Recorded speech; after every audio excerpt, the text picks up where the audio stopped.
Hi, everyone. Welcome to You Are the Opera and Power with Gail and Hi from Jane. Hi, Gail. hi there. How are you? Good. How are you? Excellent. Thank you. So, for this week, we thought we'd share a more practical example of what do we say is faith, not attaching stories, um, and a few other things that I can't think of at the moment, but we'll get into the story, into the experience. And it's practical in that this is something that I did. It's been a number of years now, probably, I don't know, 10, 15 years ago. I didn't know anything about Neville at the time or about creating your reality or anything like that. I just knew that I wasn't happy with the situation at the time. And what that is about is unschooling my daughter. I unschooled, well, both of them initially, and then one chose to go back to school and one chose to stay home. So I won't get into the nitty gritty of why I did it, other than to say that I wasn't happy with the situation. Something didn't feel right to me about what was happening in the schools, what was happening with my kids around the school, the way things were working, the responses to my questions. And so at that point, then I started my own journey, which took me close to a year to get over my own programming. So it was funny when I had my oldest daughter start school. There was a situation that came up, and I'm like, oh, I don't know, should I say something? Like, is that my place to say something? And I finally got to the realization, like, who else is going to say it? Like, if I'm not there to advocate for my child, who is going to advocate? I think nowadays we call those people Karens, but it's interesting that we're coming down on people that are standing up for themselves and standing up for others and that sort of thing. Anyways, I'll just throw that out there. Yeah. So once I realized that, then I started looking into, a friend of mine mentioned unschooling to me, that she had been reading about it. And so I started looking into it. And it just, at that time, it just made so much sense. And the difference between unschooling and homeschooling is unschooling is very child directed, which meant we did no curriculum. You just focused wherever your child wants to focus on. That's what you focus on. So, of course, that took me a while to wrap my head around it because, I went to school, I graduated, I went college, the full gambit, right? And that was the thing to do. And there was no question that you were going to do that. Like, there's no other option, at least up to the end of high school. Like, the whole idea of not going to school was just ridiculous to anyone in my zone. So it took a lot of work on my part because it triggered a lot of fear, right? And well, what if I do this and, I make a total disaster out of her life and, she hates me for it and all this kind of stuff. And so I finally a few things happened at the school, and I finally made the decision, okay, fine, you know what? I'm taking them out and I'll deal with them. I'm going to unschool them. My oldest daughter was in grade 8 at the time. She ended up wanting to go back to high school, so she went back in grade 9. My youngest daughter was in grade 6, and she never went back until college. So at the time, I had a lot of people questioning me, like, what about her piece of paper? What is she going to do in the future? I don't know. This doesn't feel right. It doesn't make sense to me. This is not how it's supposed to be. All those kinds of in the future, which we have a tendency to fall into. If I'm going to try and relate this to our experiences when we're trying to manifest kind of the downfalls that we can fall into. So thinking about the future, worrying about the future. What about the future? What about her piece of paper? What if she never gets a job? What if she never gets to go to college or university? What if, all these what ifs that we throw at people, which Neville would call them stones. Mm. All these people throwing stones at me. What about this? What about her socialization?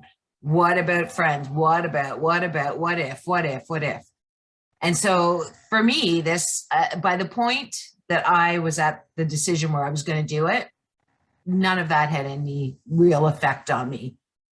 And I just focused on having faith. At that time was faith in her. But of course, the faith is really in myself and my own decision. And then I was seeing her as being fine. Like when she's an adult, everything's cool, everything's working out. So in that sense, I was having faith in myself, and I was also lifting her in that sense. Even though at that time I thought I was having faith in her. When you break it down, that's actually what was happening. I was seeing her as I wanted to see her, and I was having faith in my passionate decision to pull her from school. So with the whole unschooling, for the first actually couple of years, all she did was play video games. And this was a time, as I looked at it, it's like she's just decompressing from school, like, because it's so ordered, and this is how you think, and this is what you do, and this is who you listen to, and this is who you don't listen to, and all of that, you're directed to do everything. So this was her opportunity to just kind of do her own thing. From my perspective, I had to, okay, I have faith in her. I have faith in her, when if you talk to anybody, nobody wants to hear their kids playing video games only for any length of time. Right. And sorry, what was the unschooling something you had heard, or was that just something you came up with? No, I had heard about it. It wasn't really, really popular. I mean, this is 10, 15 years. I don't even remember hearing about that. There was more about homeschooling, yeah, than unschooling, but there was okay. That we're doing unschooling. And then there was the whole, one thing, when I was looking at my fears, not only was I fearful for her future, but at the time I also had to deal with fears of, well, what if child services steps in? Right. Government steps in some way. And starts interfering with my life. Like, I do not want that. Nobody wants them sort of involved, right? And you hadn't done any of this type of work at that point yet. This was pre-Neville, before. Oh, yeah. Which is really for 5 years. Yeah, that's really amazing if you think about it, because like just the thought of unschooling your kid from, I'd say probably a vast majority of people would just instill like you said, way too much fear. Yeah. Well, see, I got to the point where I knew there was something not right. Like when you're having to, drag them to school, I would never, with my youngest one, she often didn't want to go, and I would never force her to go. I'm like, it makes no sense to me forcing her to do that. That just never sat right with me. But I was always in touch with the school. So the school never had really an issue. Because I always had them in the position of, here's my situation. What are we going to do? Right. I always kept them up to date on things. And then I never felt guilty that I kept her home, because it just seemed like it doesn't make sense for me to drag you to school so unhappy. Like, life is too short for that. Even at that age, life is too short. So by the time that I made the decision, like, there was no question in my mind. I just, something just wasn't right. And this seemed like a viable, I didn't know what the outcome would be. I could only imagine what the outcome would be. And that would be that everything would be fine. She will be fine. When she's an adult, it'll be fine. As far as higher schooling, I don't know. We'll see what happens. I've always kind of held her in a position of being like the CEO of something. She's got that type of personality. So that was holding her fairly successfully and high in regard, right? So I finally took her out, and funny enough, the teachers were very understanding. They didn't understand unschooling, but they understood why, that I was taking her out, and they were totally okay with that. And if they could give me any resources and whatever, just ask them. And, I was like, thank you very much. But I knew I wasn't going to need them, right? Because I'm not a teacher. I'm not teaching school. Okay. What I'm doing is facilitating her growth, Right. learning, and it will be based on her interests. So after a while of playing video games all the time, she was starting to get bored, which she knew it had to come at some point, right? So what do you want to do? Well, I don't know. I kind of like to learn how to play an instrument. I'd love to play the drums. Okay. So we went and rented a drum set, played that, didn't really care much for it. Then she wanted a saxophone, so we got that. Didn't really care for that much. And then she wanted a fiddle, and she loved the fiddle and was excellent at it. She started to learn herself, and then I was able to find teachers in the area that would help her to develop her fiddle skills. And if we just go down that thread of learning, she's very good at playing the fiddle. She loved the Irish maritime type music. So it was the fiddle, not the violin, the fiddle. And from there, she got a mandolin, learned to play that. Then she, on her own, bought a banjo, was learning to play that, learning to play guitar. So it's just taking a lot of that on by herself to learn that. So then she starts showing an interest in computers. And so we had a computer at the time, and she would go online and read stuff of interest, and then she'd see something, if she's reading an article or something, she'd see something in there that was of interest, and then she'd go on Google and do some more reading based on that. And she was actually very well versed for her age on what was happening in the world, right? Because of how she would do this. We didn't do any kind of reading, writing, comprehension formally, but this was all part of her being able to research things of interest. Was she was reading, she was comprehending what she read, and then we would discuss it if she wanted to. I didn't force anything. And the same with her music. Like, I never said, okay, it's time for you to practice. Mm-hmm. Okay, do your thing. So amazing. It was her initiative that did everything. I didn't nag at all.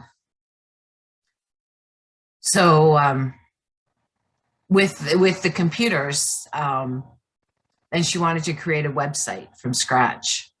So I went out and got a book on Dreamweaver or something, I think it was called, a book about this thick, and gave it to her and said, okay, make me a website for this. And I picked some topic.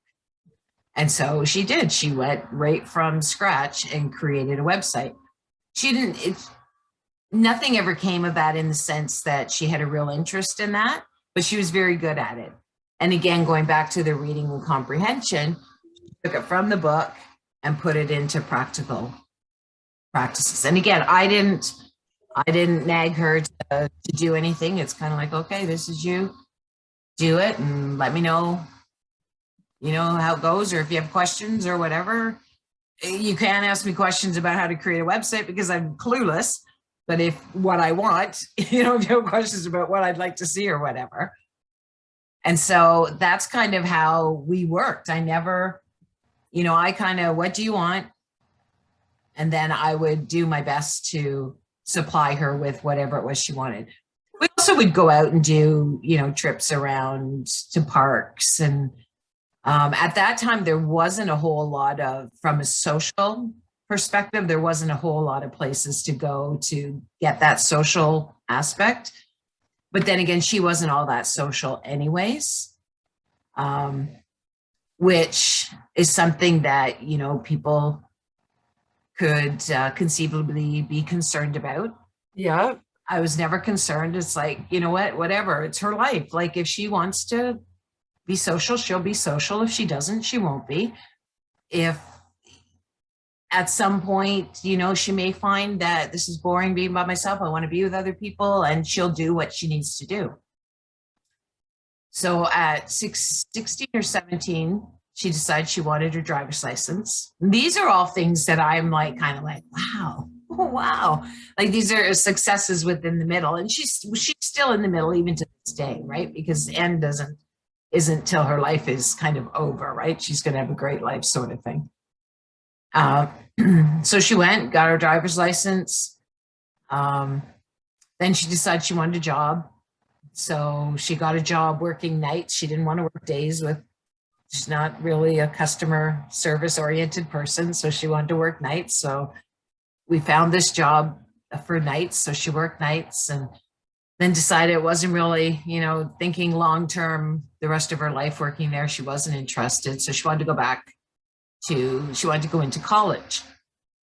So now this was like, okay, well, I don't know how. I know when I was researching about the whole unschooling thing that colleges did accept homeschooled kids. So this was probably 8 or 9 years later, right? So I'm like, okay, well, let's see what the process is. Go find out what the process is. So I left it up to her. So here, go find out what you need to do.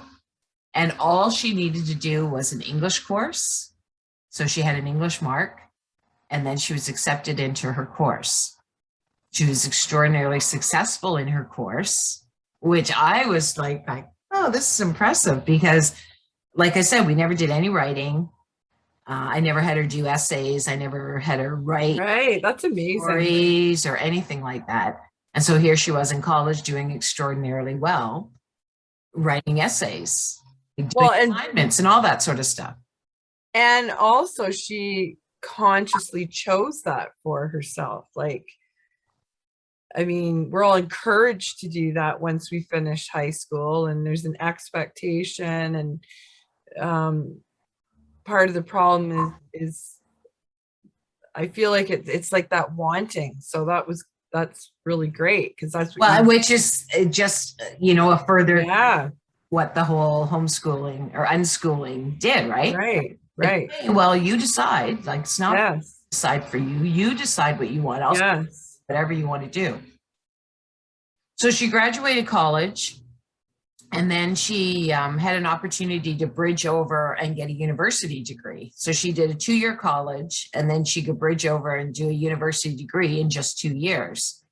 So she decided to do that. So here's this unschooled person, has a college diploma, and was able to get into university. And she now has a university degree. And I mean, all of those, if I go back, what about socializing? Yeah. Not an issue. In college, she had a ton of friends. University had a ton of friends.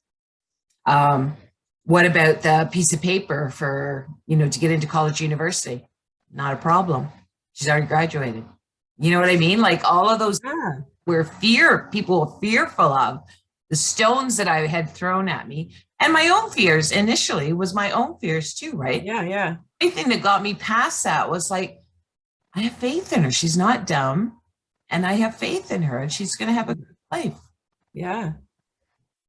And also, I think some of the complaints I've heard from even my kids about when they're in college, there's a lot of pressure coming from there's a lot of narratives coming at them, and I can remember them saying to me, like, there's just so much stuff coming at me.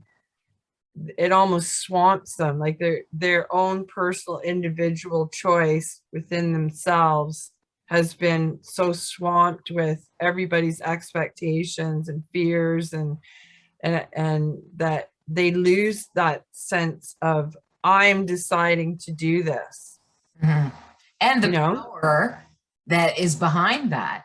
Yes. Doing, like, I mean, just using me as an example of having made the decision to unschool.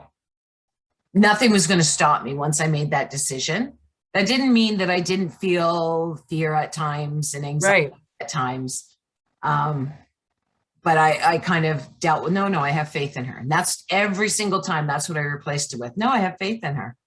And I can remember actually back then and us talking about this stuff. And I was quite amazed, actually. I was like, wow, that's a real leap of faith.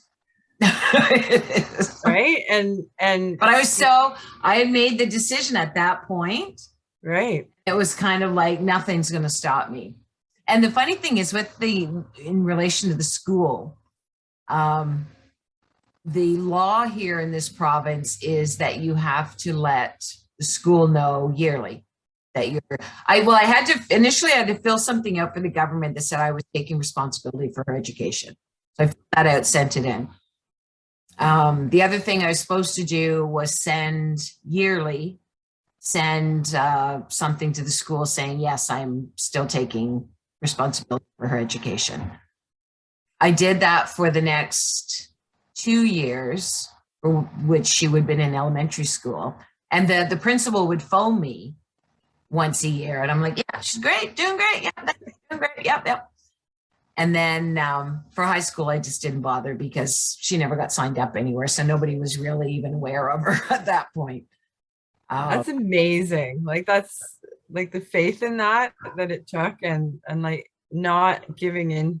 I feel like that was like a really good prerequisite to the work that we're doing now and all the well, and this is why great when example. I found Neville, all of this resonated so much with me because I've experienced this. Like I didn't know what I was experiencing, but like I absolutely experienced making a decision, convicting to that decision, and not looking for, like, the important thing with, again, looking back at it, this time I didn't know. I was just kind of like, no, I have faith in her. That was just kind of my go-to to deal with any fear and anxiety. No, I have faith in her. I have faith in her. So it's not like I didn't feel it, but I just didn't dwell on it. I didn't obsess about it, right? Because what's the point of doing that? If I'm going to do that, I'm just going to put her back at school and have the peace. That's right. But I was convicted to the idea that I was going to do it. So I would just know I have faith in her. I have faith in her. Now I can't remember what I was going to say. So then you were at the point where she was in college. She got her university degree. Yeah. Oh, right. Since too. I mean, she applies for something, she gets it. So one of the jobs that most recently that she applied for required her to have to pass 4 physical tests, so, athletic physical type tests, right? So she went to the physical interview and she got through 2 of them, but she was supposed to do single steps up for the second one, but she did 2 at a time or whatever. And so that was an automatic fail. So she came home and she's like, well, that job's out. I didn't get that because they sent me home, right? And I'm like, no, hold on here. Forgive that. Forgive them for, that you got that job. Now go to the end that you got that job. So she was upset, but she was able to do it. And then a couple of weeks passed by and she gets an email. We want you to come to the in-person interview. Power, man, the power of this work. Yeah. The power of you. And so she went to it and finished everything else that needed to be done. And she's currently working there. Well, you had told me about that. And my daughter's boyfriend was going through testing. So I remembered what you said to me. And he was like, well, I didn't do that well on it. And I said, doesn't matter. Just see yourself with the job and like forgive that it, it's not going to play a role in the final. And he got the job. Yeah. Caesar's world, like the objective world, only has the power that we give it. Right.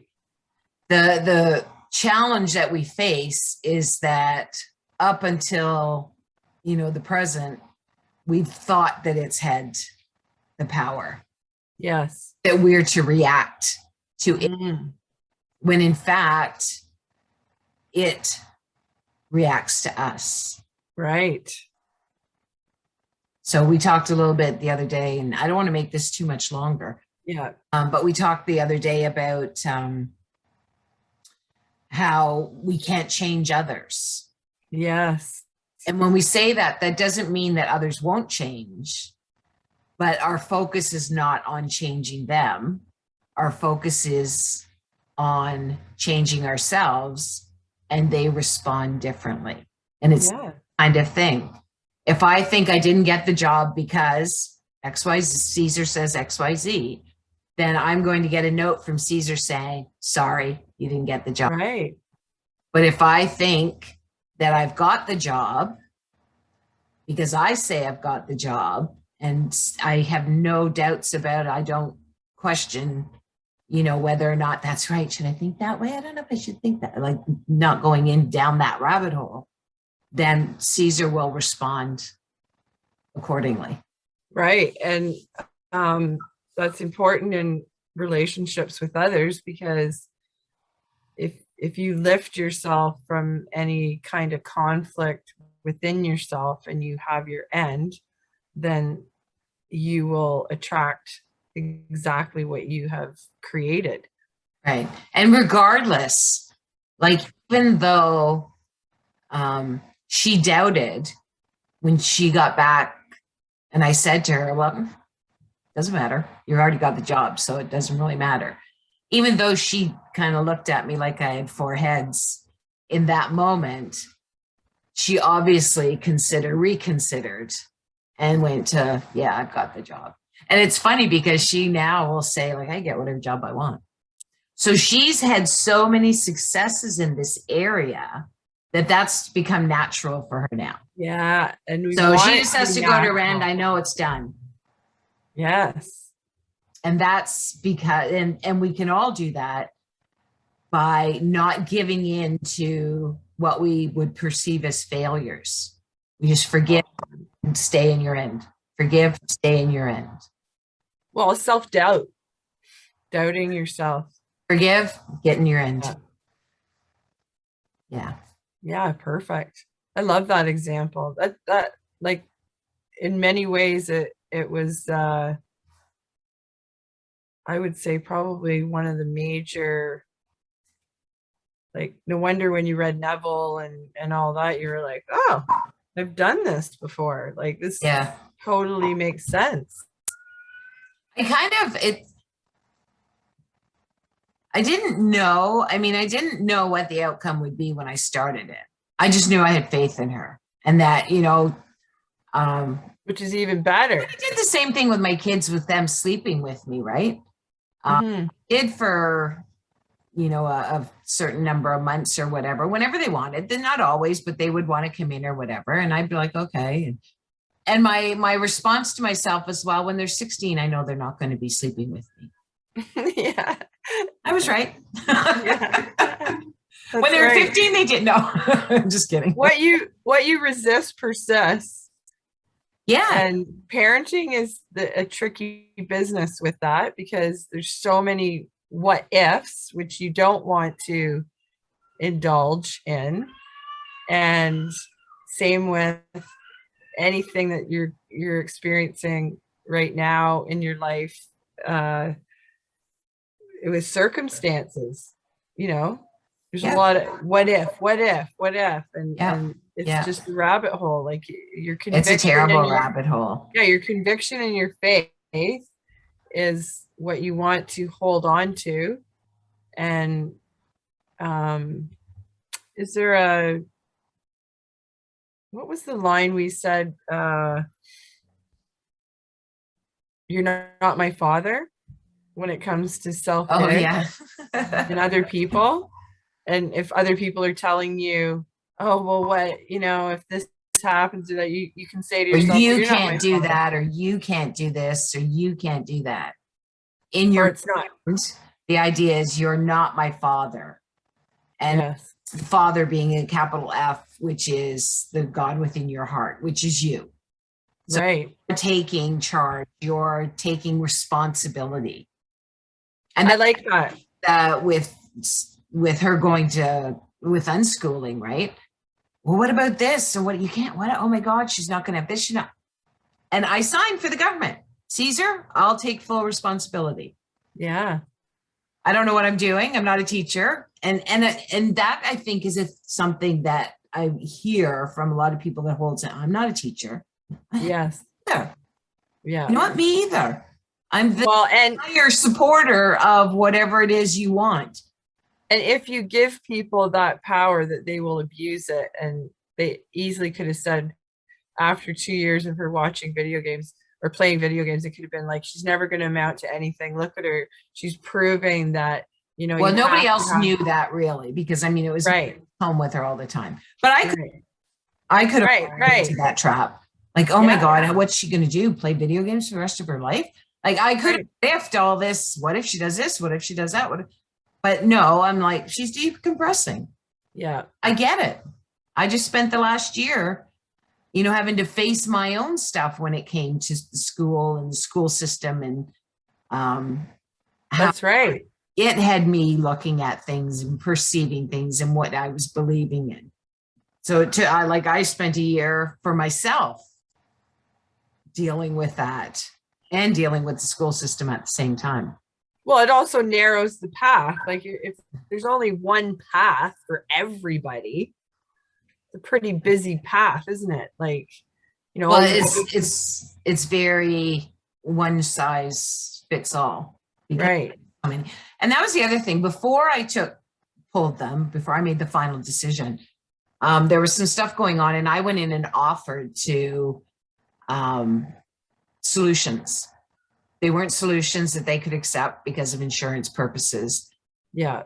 I did everything that I could before, and that was my own kind of like, okay, I got to make sure that this is the right. So I offered every solution I could think of, and to be a part of that solution, like offer my time, offer service. And they weren't able to because of insurance, or that's what they said. It was insurance. It could have been who knows what. They didn't want me in there. They're like, oh, not her again. Yeah, I've had that experience too. So I did absolutely everything to have a reason to not pull them. Yeah. And everything was drawing me closer to pulling them because there was nothing, I had no control. I thought, well, if I have this solution and they accept that, then I can be, you know, I can be part of the solution. But that wasn't a solution for them. So I'm like, well, what can I do? Like, I have no control. Like, it makes no sense to me that I don't have more of a input into what is going on that my kids are experiencing. And so. Yeah, great. Love it. Yeah. Anyways, should we end it there? I think so. So hopefully that was helpful. We tried to relate it back to, it's very practical example. Even some things came up for us in sharing it that we hadn't talked about before and how it relates. So hopefully it's helpful to you. If you like it, please share, leave a comment. We'd love to hear from you, and we'll talk to you soon. Bye for now. Bye, Gail. Yep.